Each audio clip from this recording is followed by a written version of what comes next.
Alors nous sommes convenus que je vous proposerai, à partir et autour de la notion de société inclusive, une sorte de toile de fond, à la fois anthropologique, philosophique, sociopolitique aussi, pour penser autrement la prise en compte des proches aidants qui accompagnent les personnes fragilisées par la maladie, le handicap ou une autre forme de dépendance. Pour penser autrement, pleinement, solidairement, le répit, c'est-à-dire la création d'espaces qui octroient du temps, un temps de sérénité dans le tourbillon du quotidien. Il est intéressant de rappeler d'emblée que les termes respect et répit tirent tous deux leur origine du latin respectus, qui veut dire se retourner, au sens de avoir égard, prendre en considération. D'ailleurs, dans l'ancien français, on utilisait le verbe respiter, qui signifiait donner un répit, offrir un refuge, épargner, sauver aussi. La reconnaissance du droit au répit qui nous réunit ici, très avancée dans plusieurs pays européens, je pense au Danemark, je pense à la Norvège, aux Pays-Bas ou à la Suède, est certainement l'un des grands enjeux qui se situe au cœur même de la notion de société inclusive. Et j'en ferai ici donc le centre de mon propos. Venons-en d'abord, pour le contextualiser, au concept de société inclusive, avec tout son cortège de dérivés. C'est un concept qui est né et qui se diffuse dans un temps que je voudrais analyser quelque peu avec vous, même si c'est brièvement, un temps que je qualifie d'aussi obscur que lumineux et d'aussi troublé que troublant. C'est un temps contradictoire, pouvons le constater, un temps qui prône l'égalité, mais qui en même temps hiérarchise implicitement les vies, jaugeant leur rentabilité. On se demande combien elles coûtent, et en conséquence si c'est encore la peine de les accompagner. Toute société en crise, la nôtre n'y fait pas exception, tend ainsi à négliger les plus fragiles d'entre nous et en faire des boucs émissaires.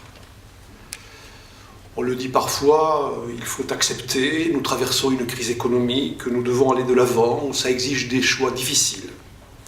Autant de justifications pour chasser le sentiment de faire simplement vivre, juste survivre, c'est plus fragile, mais à vrai dire, le terme sous-vivre serait plus proche de leurs réalités existentielles.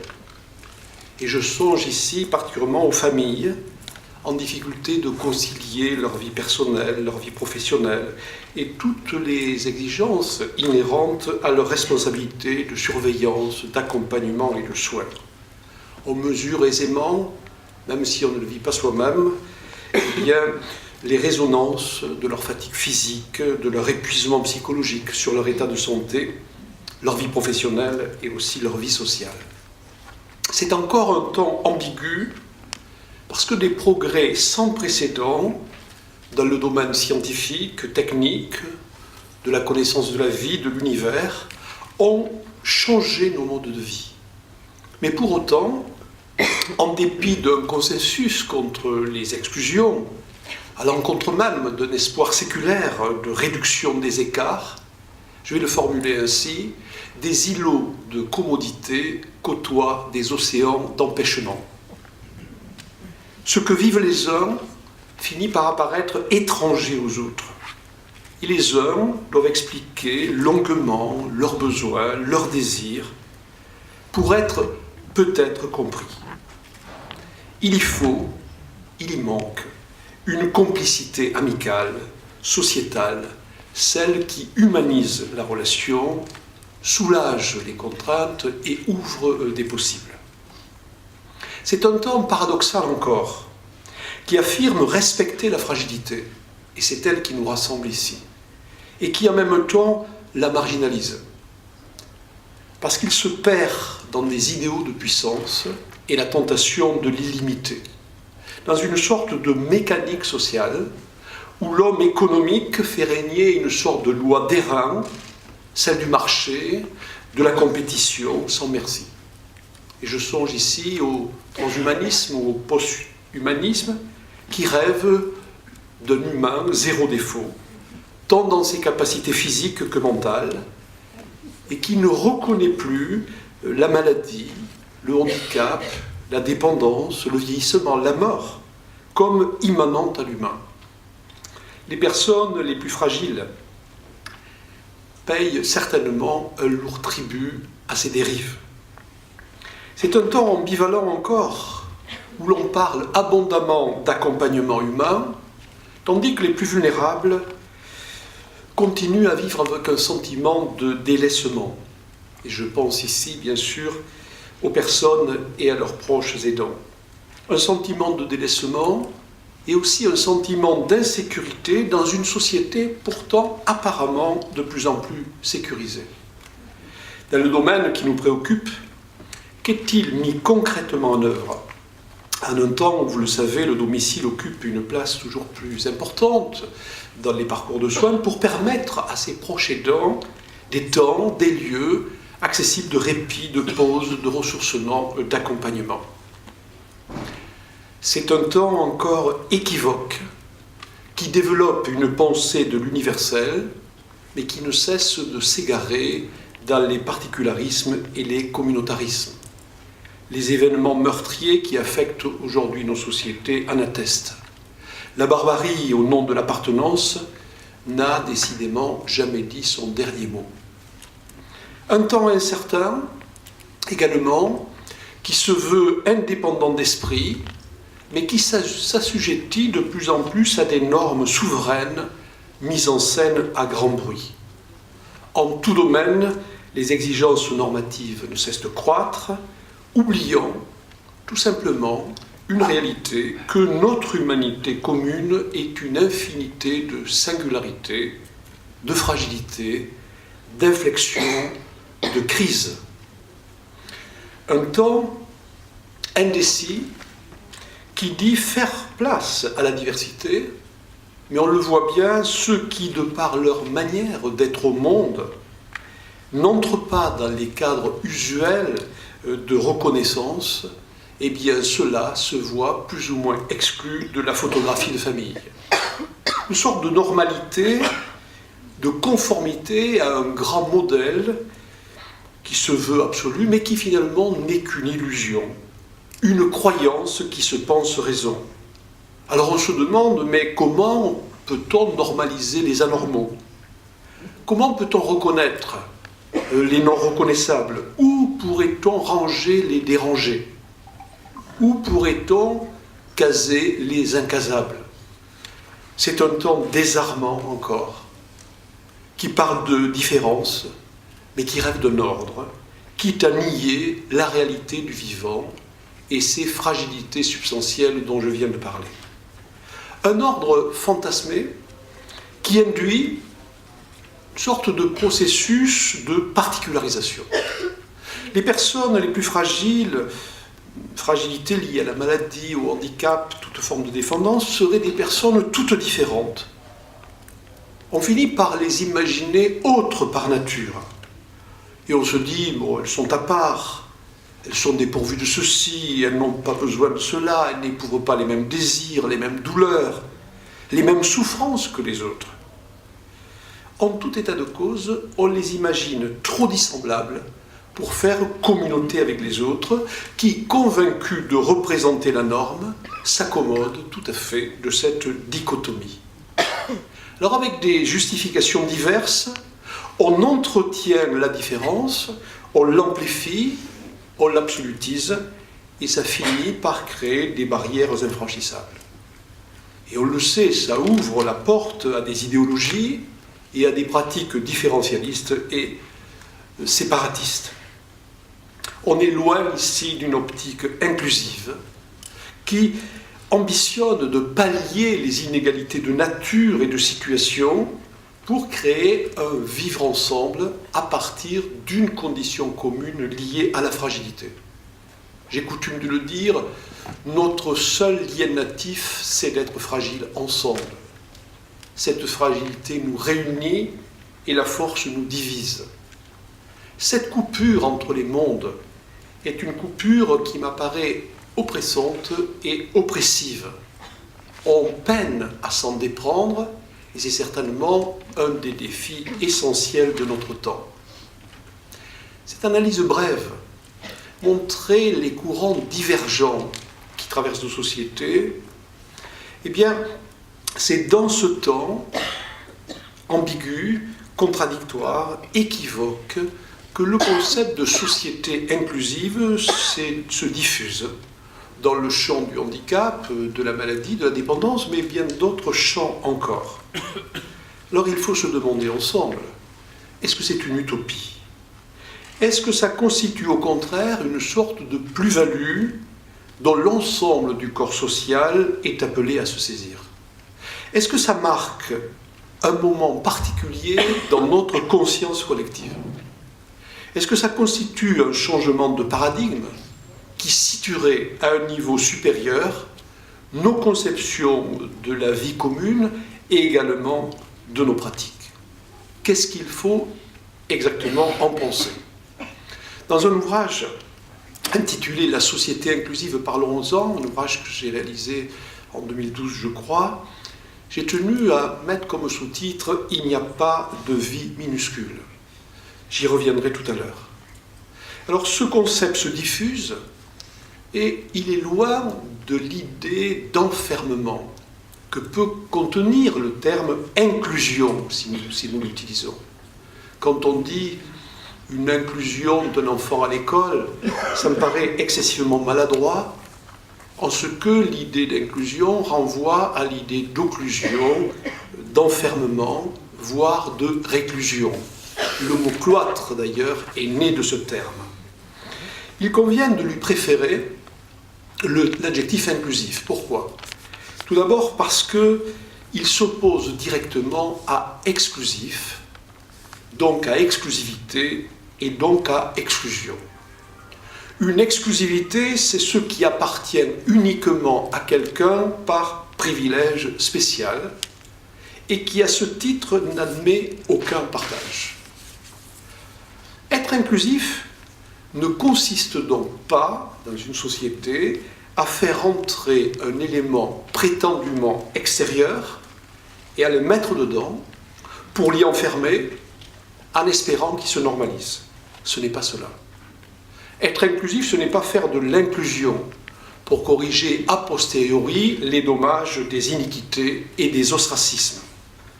Une société peut se dire inclusive lorsqu'elle module son fonctionnement, qu'elle se flexibilise, pour offrir au sein d'un ensemble commun un chez-soi pour tous. J'affectionne beaucoup cette expression, un chez-soi pour tous, parce qu'il me semble que philosophiquement on peut s'accorder là-dessus. Chacun, par naissance même, advient dans une maison commune, en l'occurrence une société humaine. Par naissance même, il est dedans. Il ne s'agit donc pas d'une inclusion. Il s'agit simplement de se dire comment pouvons-nous travailler ensemble cette maison commune pour qu'elle devienne un chez-soi pour tous, malgré les inégalités d'une naissance, inégalités de nature et de situation. Mais ce chez-soi pour tous serait une chimère s'il ne s'accompagnait tout au long de la vie de médiation, de modalités de suppléance, de contournement, bref, toute une gamme d'accommodements pour garantir l'accessibilité de la maison à tous, dans ses ressources, dans ses services. Les lieux de répit font partie de ces accommodements. Chacun mérite, dans une société conçue ainsi, une réponse accompagnée. Je le répète, mettre dedans ne suffit pas. Qui ne sait? Quelquefois, on est bien dans un système, dans un dispositif, mais on est exilé à l'intérieur.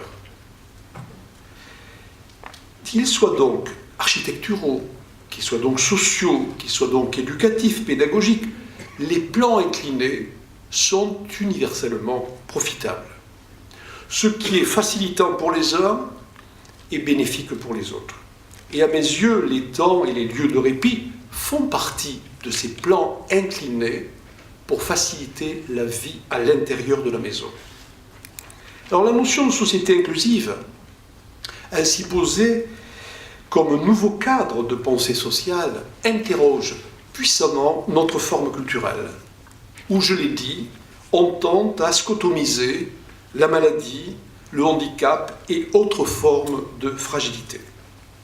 C'est un concept qui vient bousculer la communauté sociale, soumise à des principes de conformité, d'utilité, fracturée par un schisme entre des citoyens qui préservent leurs exclusivités et leur confort, et les autres, plus fragiles, qui semblent encombrer et répondre à une certaine fatalité. Une société inclusive, ça relève donc d'un investissement global. Ce qui prime, et de manière concrète, ce qui prime, c'est l'action sur le contexte, pour le rendre propice à chacun, afin de signifier à tout citoyen ce qui fait ta singularité, ton âge, ton identité ou ton orientation sexuelle, tes caractéristiques génétiques, tes appartenances sociales, culturelles, ta langue, tes convictions, tes potentialités, tes difficultés ou ton handicap. Rien de tout cela ne peut te priver du droit de jouir de l'ensemble des biens sociaux qui ne sont la propriété de personne. Voilà la règle d'une société inclusive. Nous avons autour de nous un patrimoine commun.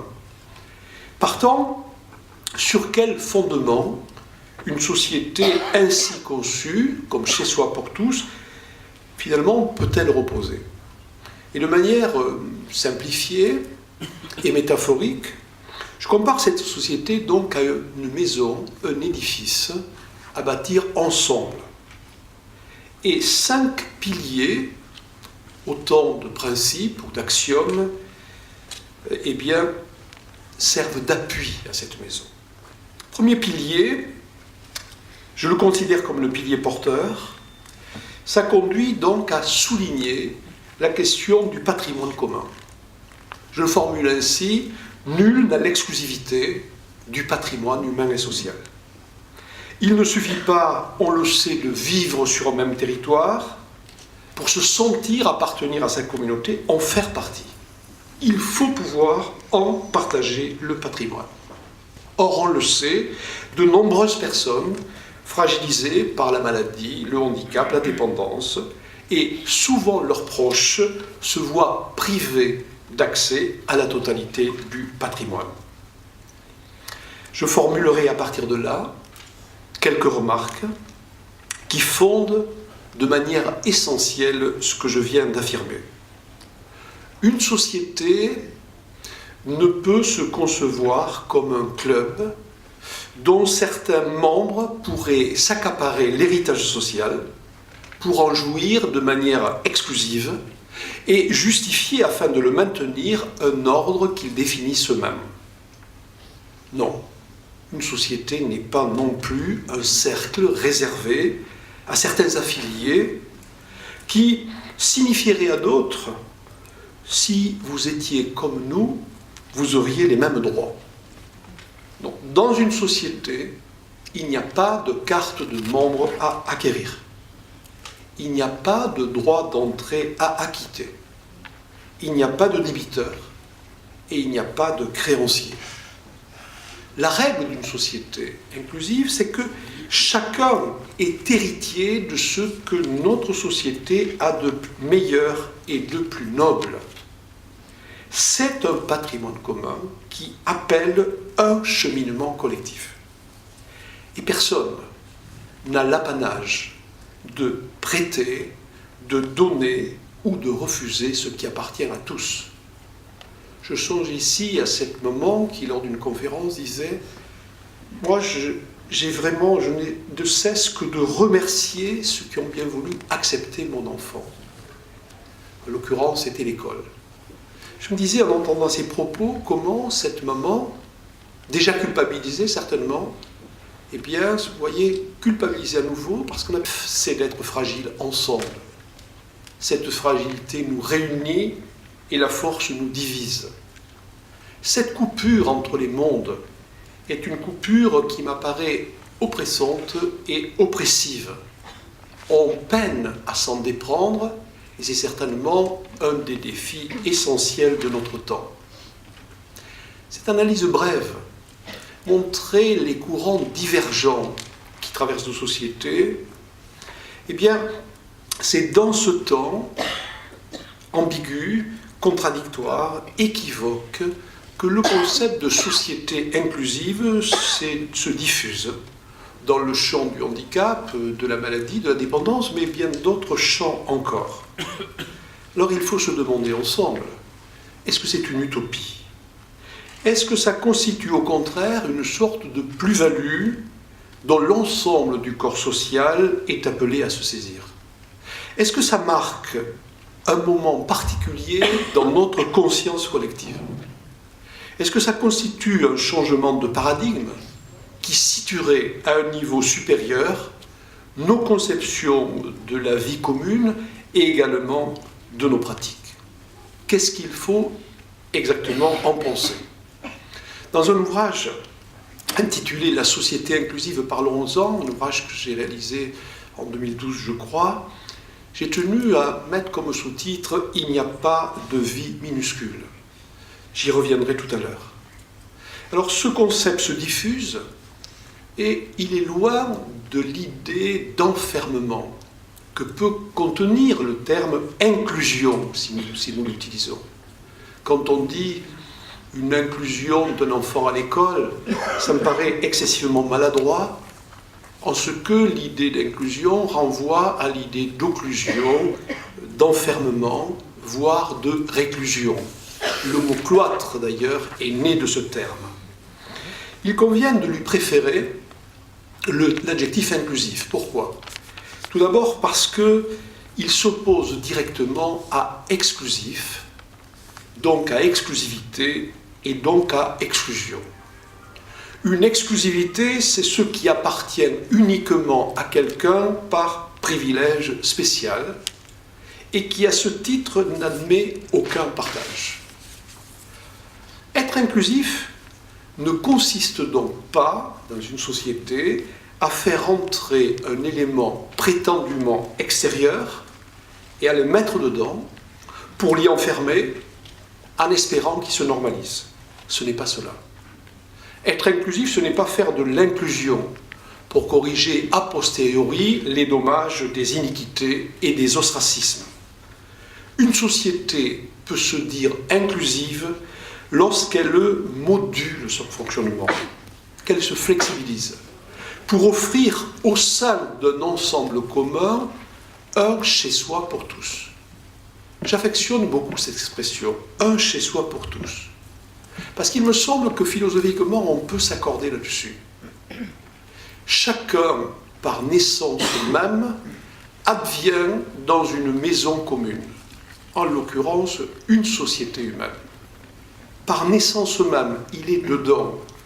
Il ne s'agit donc pas d'une inclusion. Il s'agit simplement de se dire comment pouvons-nous travailler ensemble cette maison commune pour qu'elle devienne un chez-soi pour tous, malgré les inégalités d'une naissance, inégalités de nature et de situation. Mais ce chez-soi pour tous serait une chimère s'il ne s'accompagnait tout au long de la vie de médiation, de modalités de suppléance, de contournement, bref, toute une gamme d'accommodements pour garantir l'accessibilité de la maison à tous, dans ses ressources, dans ses services. Les lieux de répit font partie de ces accommodements. Chacun mérite, dans une société conçue ainsi, une réponse accompagnée. Je le répète, mettre dedans ne suffit pas. Qui ne sait ? Quelquefois, on est bien dans un système, dans un dispositif, mais on est exilé à l'intérieur. Qu'ils soient donc architecturaux, qu'ils soient donc sociaux, qu'ils soient donc éducatifs, pédagogiques, les plans inclinés sont universellement profitables. Ce qui est facilitant pour les uns est bénéfique pour les autres. Et à mes yeux, les temps et les lieux de répit font partie de ces plans inclinés pour faciliter la vie à l'intérieur de la maison. Alors la notion de société inclusive, ainsi posée comme nouveau cadre de pensée sociale, interroge puissamment notre forme culturelle, où, je l'ai dit, on tente à scotomiser la maladie, le handicap et autres formes de fragilité. C'est un concept qui vient bousculer la communauté sociale, soumise à des principes de conformité, d'utilité, fracturée par un schisme entre des citoyens qui préservent leurs exclusivités et leur confort, et les autres, plus fragiles, qui semblent encombrer et répondre à une certaine fatalité. Une société inclusive, ça relève donc d'un investissement global. Ce qui prime, et de manière concrète, ce qui prime, c'est l'action sur le contexte, pour le rendre propice à chacun, afin de signifier à tout citoyen ce qui fait ta singularité, ton âge, ton identité ou ton orientation sexuelle, tes caractéristiques génétiques, tes appartenances sociales, culturelles, ta langue, tes convictions, tes potentialités, tes difficultés ou ton handicap. Rien de tout cela ne peut te priver du droit de jouir de l'ensemble des biens sociaux qui ne sont la propriété de personne. Voilà la règle d'une société inclusive. Nous avons autour de nous un patrimoine commun. Partant, sur quel fondement une société ainsi conçue, comme chez soi pour tous, finalement peut-elle reposer? Et de manière simplifiée et métaphorique, je compare cette société donc à une maison, un édifice à bâtir ensemble. Et 5 piliers, autant de principes ou d'axiomes, eh bien, servent d'appui à cette maison. Premier pilier, je le considère comme le pilier porteur, ça conduit donc à souligner la question du patrimoine commun. Je le formule ainsi, nul n'a l'exclusivité du patrimoine humain et social. Il ne suffit pas, on le sait, de vivre sur un même territoire pour se sentir appartenir à sa communauté, en faire partie. Il faut pouvoir en partager le patrimoine. Or, on le sait, de nombreuses personnes fragilisées par la maladie, le handicap, la dépendance, et souvent leurs proches se voient privés d'accès à la totalité du patrimoine. Je formulerai à partir de là quelques remarques qui fondent de manière essentielle ce que je viens d'affirmer. Une société ne peut se concevoir comme un club dont certains membres pourraient s'accaparer l'héritage social pour en jouir de manière exclusive et justifier, afin de le maintenir, un ordre qu'ils définissent eux-mêmes. Non, une société n'est pas non plus un cercle réservé à certains affiliés qui signifieraient à d'autres: si vous étiez comme nous, vous auriez les mêmes droits. Donc, dans une société, il n'y a pas de carte de membre à acquérir. Il n'y a pas de droit d'entrée à acquitter. Il n'y a pas de débiteur et il n'y a pas de créancier. La règle d'une société inclusive, c'est que chacun est héritier de ce que notre société a de meilleur et de plus noble. C'est un patrimoine commun qui appelle un cheminement collectif. Et personne n'a l'apanage de prêter, de donner ou de refuser ce qui appartient à tous. Je songe ici à ce moment qui, lors d'une conférence, disait « Moi, je n'ai de cesse que de remercier ceux qui ont bien voulu accepter mon enfant. » En l'occurrence, c'était l'école. Je me disais, en entendant ces propos, comment cette maman, déjà culpabilisée certainement, eh bien, vous voyez, culpabilisée à nouveau, parce qu'elle avait l'impression qu'on lui faisait une faveur. Non. Le patrimoine éducatif est un patrimoine commun. Tout enfant a le droit, si c'est souhaitable pour lui, d'en bénéficier de plein droit. Notre héritage social est vertical, il nous a été légué par des devanciers, nous continuerons à le composer durant notre temps de passage, et il compose ainsi un patrimoine indivise. Chaque citoyen a un plein droit sur ce patrimoine. Aucune des parts de celui-ci ne peut donc être l'exclusive de majoritaire que la naissance ou la vie ont préservé du handicap, de la maladie, de la dépendance, au détriment de minoritaires dont la destinée serait de n'en recueillir que des miettes. On le sait, quand on est écarté des biens communs et des possibilités de participation sociale, on ne peut que vivre et survivre, mais on ne se sent pas exister. Je pense encore à ces mots d'une mère happée par ses tâches d'aménagement de la vie de son enfant, liée enfant atteint d'autisme, une mère toujours menacée de ne plus exister. Ses actes quotidiens élémentaires se heurtent à de multiples embûches liées aux difficultés, aux besoins spécifiques de l'enfant, à son comportement, son alimentation, ses soins corporels, ses soins vestimentaires, l'usage qu'il fait des objets, de l'espace, réclame d'elle de constantes adaptations qui engagent, vous le savez, du temps, de la patience, de l'imagination, de l'abnégation. Ces exigences et ces contraintes ne lui laissent plus de temps personnel, la conduisant à exercer une sorte de fonction de thérapeute en service permanent à domicile. Alors cette forme de réclusion maternelle, variable selon le degré de la sévérité de la déficience, est renforcée par les obstacles matériels, sociaux, qui entravent l'organisation d'une vie extérieure et par la difficulté à trouver des relais à même d'assurer la garde ponctuelle de l'enfant.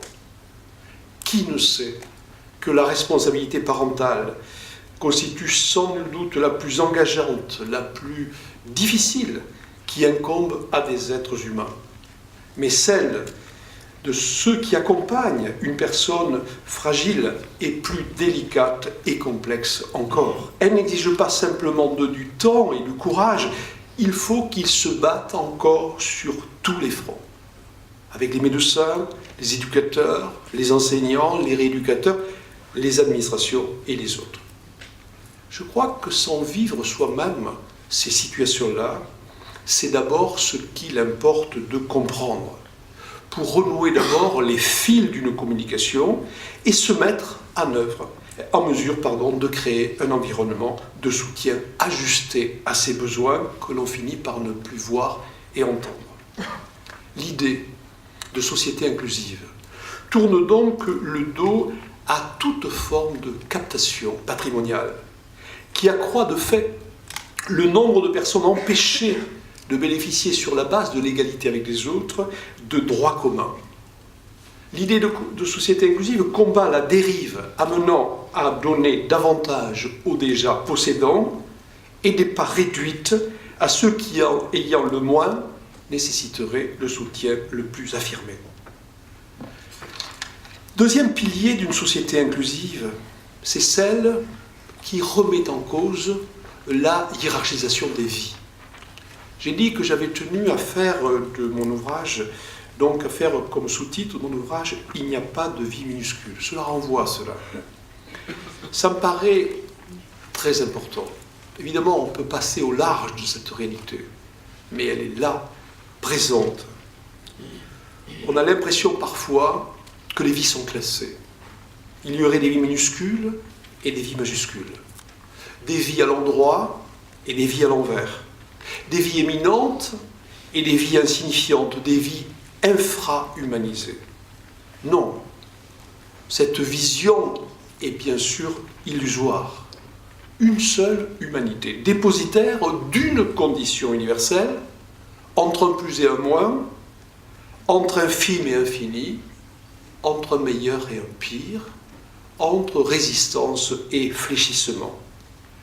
Nos vies sont par nature ambiguës. Les stratifier ne tient pas davantage que d'ailleurs la stratification des cultures. Et on voit bien que la gageure d'une société inclusive est de réunifier ce qui est indûment séparé. La gageure, c'est forger en nous une sorte de répertoire commun et finalement dessiner la matrice d'un univers social rassemblé qui reconnaît la fragilité comme condition commune et fait place à ces différentes formes d'expression. On le sait, c'est vrai à travers l'histoire, les plus fragiles ont payé un très lourd tribut à un ordre culturel qui hiérarchise, qui dichotomise et qui finalement appauvrit à l'humanité. Cette dichotomie, c'est elle qui creuse des gouffres et qui finit par sacrifier ce qui est le plus décisif de l'humanité, c'est son unité. Je suis souvent frappé, comme vous pouvez l'être, par cette tendance à utiliser le terme « les différents », comme s'il y avait une humanité qualifiée de différente et une deuxième humanité. Et ce ne serait pas la même. Non, nous sommes les mêmes. Nous sommes les mêmes. Nous oublions ce destin commun. Et à partir de là, on peut alors penser pour les uns comme pour les autres. Troisième pilier d'une société inclusive, c'est celui qui nous invite à distinguer le vivre et l'exister. Je parle ici de nous tous, faute de quoi, je dirais, ce sont les autres. Non, c'est nous tous. Quand nous disons vivre, c'est ce que nous partageons avec tous les organismes vivants. Pour vivre, nous avons besoin de manger, de boire, d'être soignés, de nous reposer, bref, cela renvoie à nos besoins biologiques. Pourrait-on dire à notre autoconservation. L'exister, c'est autre chose. C'est ce qui nous spécifie comme être humain. Nous sommes marqués par l'inachèvement natif, par notre nature sociale, et exister, c'est ce qui nous situe sur le plan, sur le versant de l'esprit, de la psyché, des relations à soi, aux autres, au temps, au destin.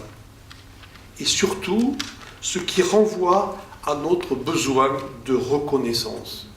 Par les proches, par les amis, par les réseaux professionnels, les réseaux sociaux, c'est notre dépendance à tous des solidarités humaines.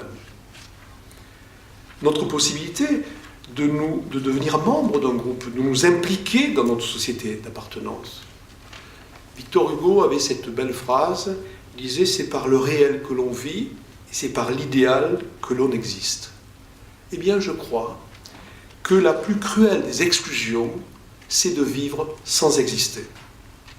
Parce qu'il n'est pas assez pour chacun d'entre nous de naître physiquement et de vivre tant s'en faut. On peut être soigné par tous et mourir de n'exister pour personne. Eh bien, la fragilité met en relief ce caractère toujours problématique d'accès à l'existence qui est soumise à maints empêchements. Et on le sait, des réponses attentives aux besoins biologiques d'autoconservation ne garantissent pas à elles seules la possibilité d'exister. Qui d'entre nous n'a pas visité une personne proche dans une maison du grand âge, de retraite, etc. On se dit là, les médicaments sont servis à l'heure, les soins sont donnés, les vaccins faits quand il le faut, on a l'impression qu'on n'existe plus. On vit, on survit, mais on n'existe plus. Le soin, dans sa dimension thérapeutique et curative, ne suffit pas à une personne humaine. Elle réclame du care et la sollicitude qui l'accompagne. Et je pense ici au centre de répit à Grenska, à Göteborg, en Suède. Peut-être avez-vous lu un article sur ce centre, qui est avec un double apport pour les aidants et pour les aidés, qui illustre cette double dimension dont je viens de parler. À l'opposé d'un hôpital, cette fondation suédoise privée, qui accueille annuellement 170 enfants qui souffrent de maladies rares, accompagnés par 70 personnels auxquels s'ajoute. Elle avait l'impression qu'on lui faisait une faveur. Non. le patrimoine éducatif est un patrimoine commun. Tout enfant a le droit, si c'est souhaitable pour lui, d'en bénéficier de plein droit. Notre héritage social est vertical, il nous a été légué par des devanciers, nous continuons à le composer durant notre temps de passage et il compose ainsi un patrimoine indivise. Chaque citoyen a un plein droit sur ce patrimoine. Aucune des parts de celui-ci ne peut donc être l'exclusive de majoritaire que la naissance ou la vie ont préservé du handicap, de la maladie, de la dépendance, au détriment de minoritaires dont la destinée serait de n'en recueillir que des miettes. On le sait, quand on est écarté des biens communs et des possibilités de participation sociale, on ne peut que vivre et survivre, mais on ne se sent pas exister. Je pense encore à ces mots d'une mère happée par ses tâches d'aménagement de la vie de son enfant, liée enfant atteint d'autisme, une mère toujours menacée de ne plus exister.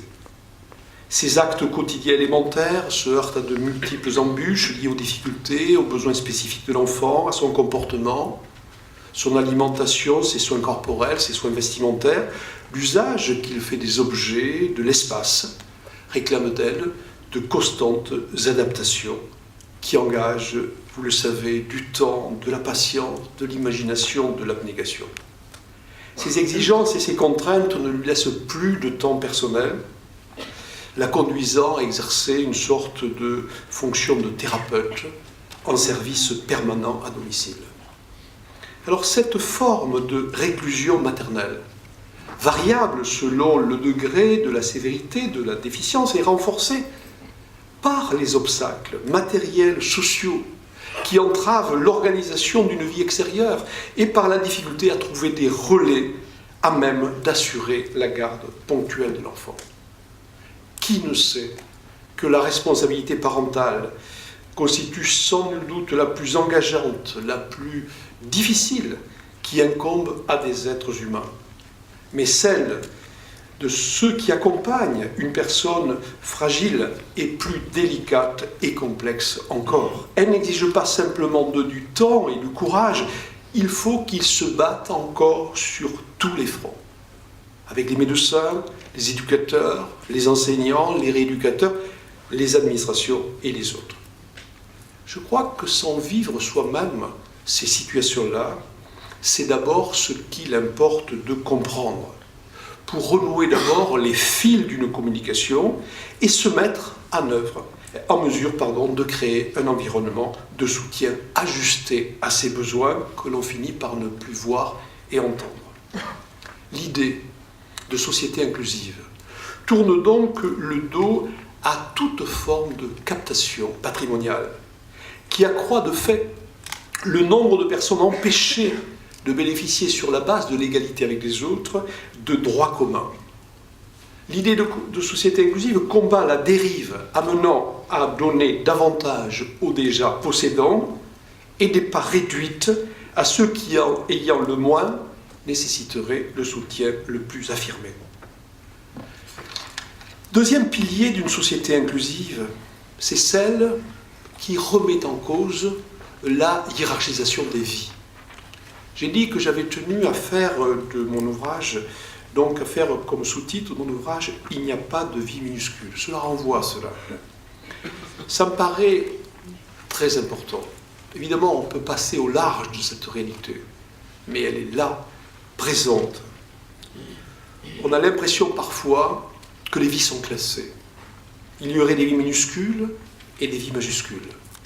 Des vies à l'endroit et des vies à l'envers.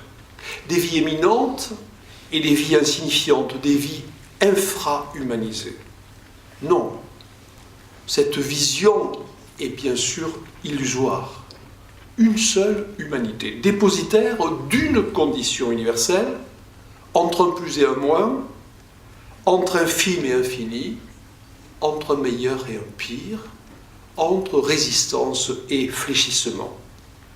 Nos vies sont par nature ambiguës. les stratifier ne tient pas davantage que d'ailleurs la stratification des cultures. Et on voit bien que la gageure d'une société inclusive est de réunifier ce qui est indûment séparé. La gageure, c'est forger un nous, une sorte de répertoire commun, et finalement dessiner la matrice d'un univers social rassemblé, qui reconnaît la fragilité comme condition commune, et fait place à ces différentes formes d'expression. On le sait, c'est vrai à travers l'histoire, les plus fragiles ont payé un très lourd tribut à un ordre culturel qui hiérarchise, qui dichotomise et qui finalement appauvrit à l'humanité. Cette dichotomie, c'est elle qui creuse des gouffres et qui finit par sacrifier ce qui est le plus décisif de l'humanité, c'est son unité. Je suis souvent frappé, comme vous pouvez l'être, par cette tendance à utiliser le terme « les différents », comme s'il y avait une humanité qualifiée de différente et une deuxième humanité. Et ce ne serait pas la même. Non, nous sommes les mêmes. Nous sommes les mêmes. Nous oublions ce destin commun. Et à partir de là, on peut alors penser pour les uns comme pour les autres. Troisième pilier d'une société inclusive, c'est celui qui nous invite à distinguer le vivre et l'exister. Je parle ici de nous tous, faute de quoi, je dirais, ce sont les autres. Non, c'est nous tous. Quand nous disons vivre, c'est ce que nous partageons avec tous les organismes vivants. Pour vivre, nous avons besoin de manger, de boire, d'être soignés, de nous reposer, bref, cela renvoie à nos besoins biologiques. Pourrait-on dire à notre autoconservation. L'exister, c'est autre chose. C'est ce qui nous spécifie comme être humain. Nous sommes marqués par l'inachèvement natif, par notre nature sociale, et exister, c'est ce qui nous situe sur le plan, sur le versant de l'esprit, de la psyché, des relations à soi, aux autres, au temps, au destin. Et surtout, ce qui renvoie à notre besoin de reconnaissance.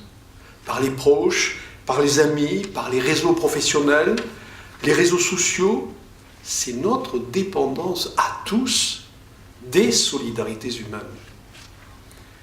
Notre possibilité de devenir membre d'un groupe, de nous impliquer dans notre société d'appartenance. Victor Hugo avait cette belle phrase, il disait « c'est par le réel que l'on vit, et c'est par l'idéal que l'on existe ».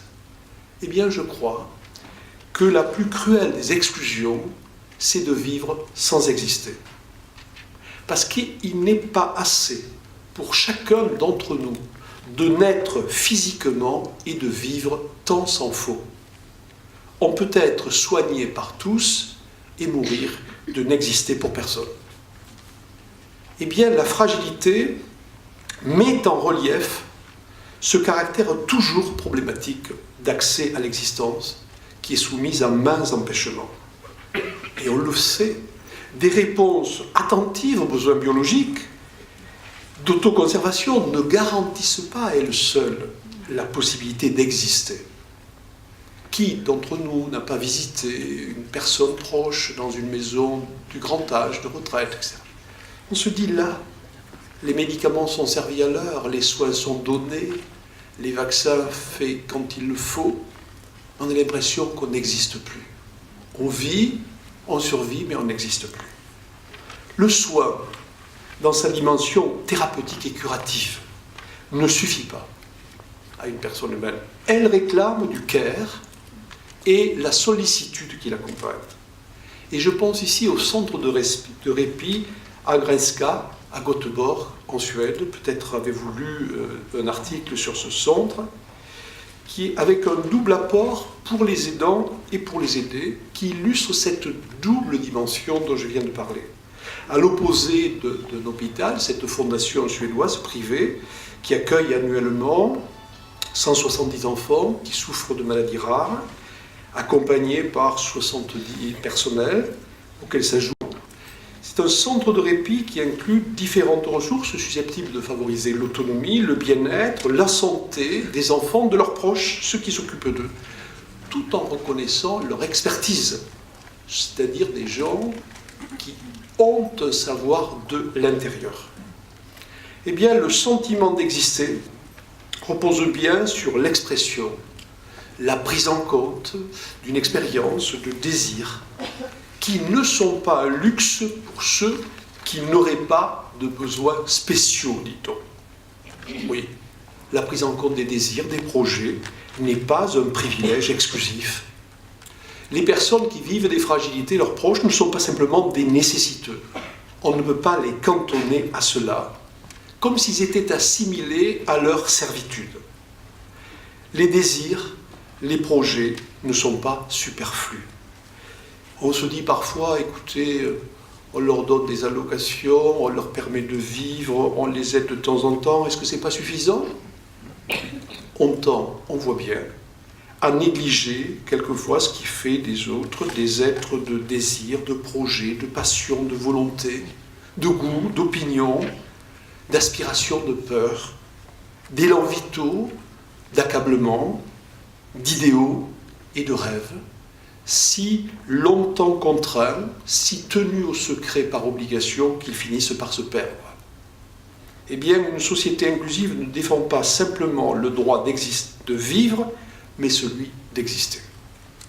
Il s'agit donc, pour ceux qui accompagnent, pour les professionnels exerçant auprès d'eux, pour nous tous, de mesurer la difficulté à donner sens à des expériences parfois hors du commun, de mieux appréhender les révoltes, les espoirs de ceux qui les vivent, les personnes, les aidants, leurs défaites, leurs victoires, leurs illusions, leurs désillusions, d'évaluer aussi la somme de leurs forces englouties et leurs besoins de répit.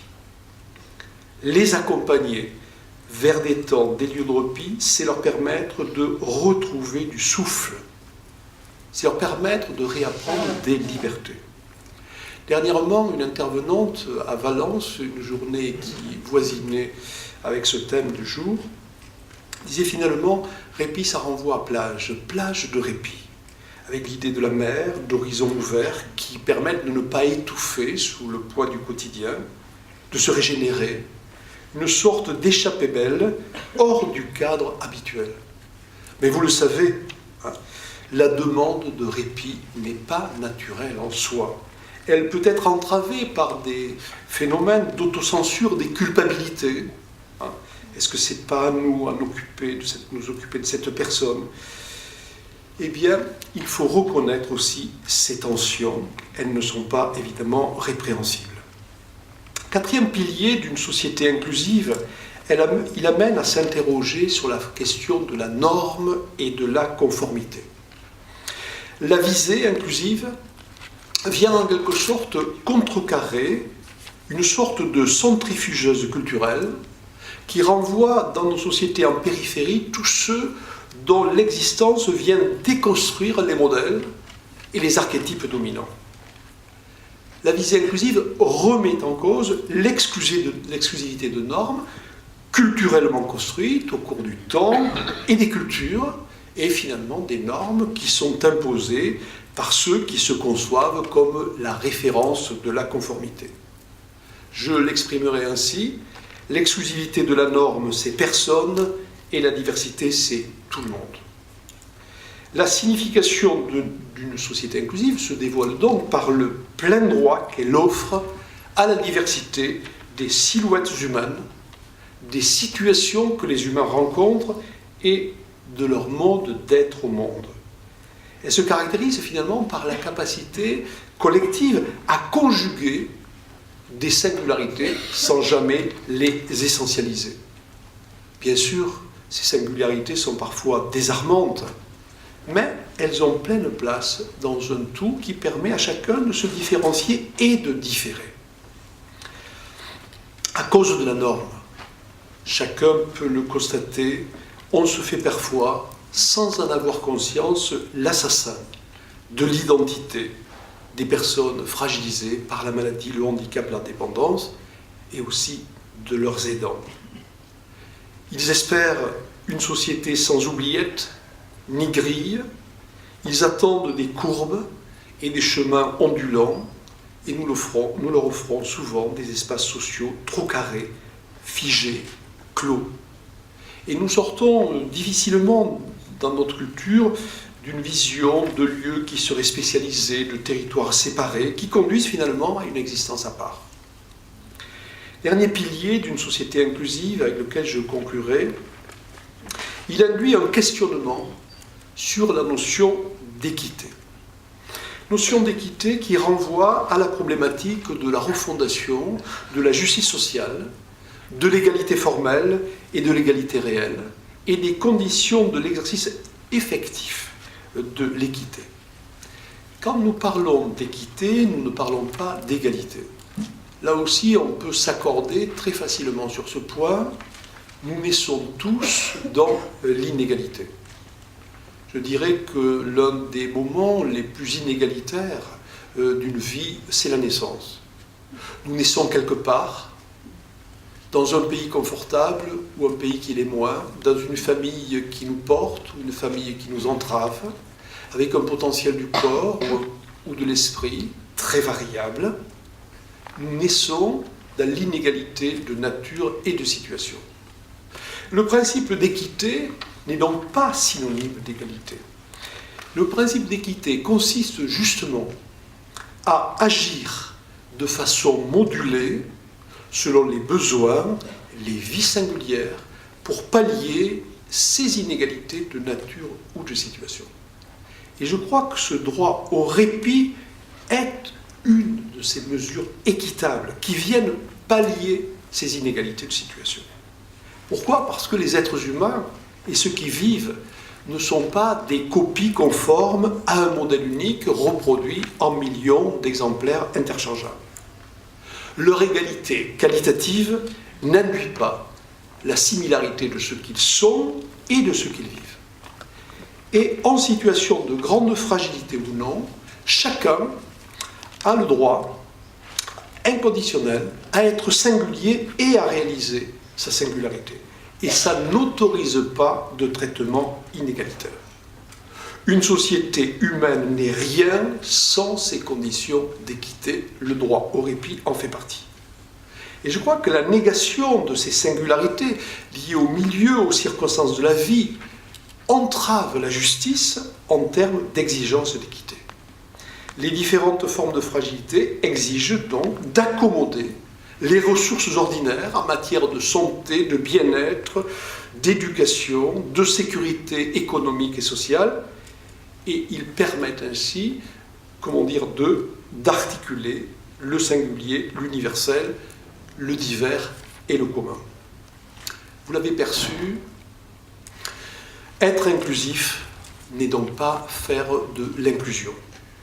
C'est redéfinir et redonner sens à la vie sociale dans une maison commune, en admettant, j'y reviens, que chacun est légataire de ce que notre société a de plus précieux, que l'humanité est une infinité de configurations de vie et une mosaïque d'étrangeté, que la fragilité et la modestie ne sont pas synonymes de petitesse, qu'il ne suffit pas aux hommes de venir au monde et que jusque dans leur plus secret repli, les humains désirent se sentir exister. Que l'équité, enfin, constitue bien le ciment d'une société humaine. Alors la question qui se pose au terme de ce propos, est-ce alors une utopie ? C'est à contre-culture, j'en conviens. Pourquoi faudrait-il que notre temps, sous prétexte que ce sont des utopies, se prive d'autres valeurs ? Je crois que ce n'est pas une utopie, c'est un horizon. Comme la démocratie qui était pensée dans l'Antiquité gréco-romaine était un horizon pour les sociétés humaines. Cela fait plus de 20 siècles, 22, 23 siècles, on n'est pas encore parvenu à cela. Mais il faut cette ligne d'horizon dont on sait qu'elle est une ligne imaginaire que l'on n'atteint jamais, mais qui donne la force d'avancer. Je considère que la société inclusive est un horizon. À notre insu, parfois, de manière inconsciente, on passe à côté d'exclusivité persistante dans nos sociétés. Simone de Beauvoir avait ces mots: le plus scandaleux dans le scandale, c'est qu'on s'y habitue. Et il y a un faisceau d'exclusivité qui donc provoque des exclusions qui perdurent encore dans nos sociétés sans qu'on s'en rende vraiment compte, parce que je l'ai dit tout à l'heure, les univers de vie tendent à s'éloigner les uns des autres.